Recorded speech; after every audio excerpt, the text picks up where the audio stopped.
Some natures it startles, some it stupefies. To one it comes like the stroke of an arrow stinging all the sensibilities to a keener life. To another is the blow of a bludgeon, which in crushing benumbs. We may conceive Murlock to have been that way affected, for, and here we are upon surer ground than that of conjecture, no sooner had he finished his pious work than sinking into a chair by the side of the table upon which the body lay, and noting how white the profile showed in the deepening gloom, he laid his arms upon the table's edge, and dropped his face into them, tearless yet, and unutterably weary. At that moment came in through the open window a long wailing sound, like the cry of a lost child in the far deeps of the darkening wood. But the man did not move. Again, and nearer than before, sounded that unearthly cry upon his failing sense. Perhaps it was a wild beast.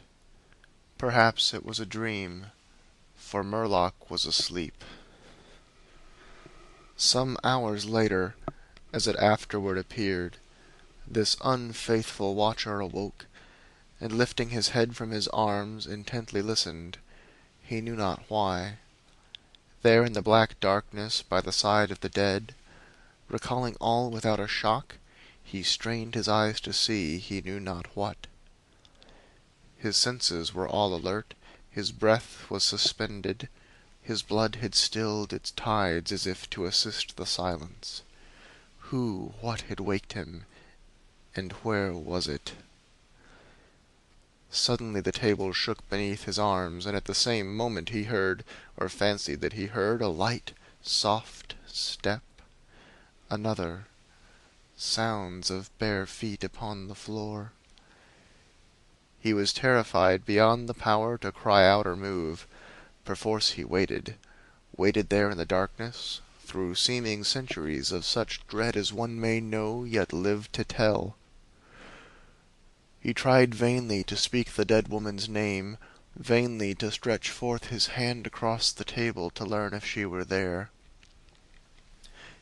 His throat was powerless, his arms and hands were like lead.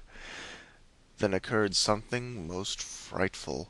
Some heavy body seemed hurled against the table with an impetus that pushed it against his breast so sharply as nearly to overthrow him, and at the same instant he heard and felt the fall of something upon the floor, with so violent a thump that the whole house was shaken by the impact.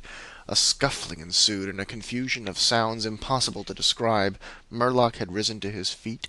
Fear had by excess forfeited control of his faculties. He flung his hands upon the table. Nothing was there. There is a point at which terror may turn to madness, and madness incites to action. With no definite intent, from no motive but the wayward impulse of a madman, Murlock sprang to the wall, with a little groping seized his loaded rifle, and without aim discharged it.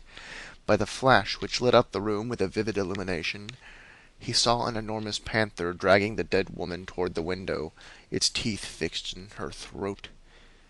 Then there were darkness blacker than before, and silence, and when he returned to consciousness the sun was high, and the wood vocal with songs of birds.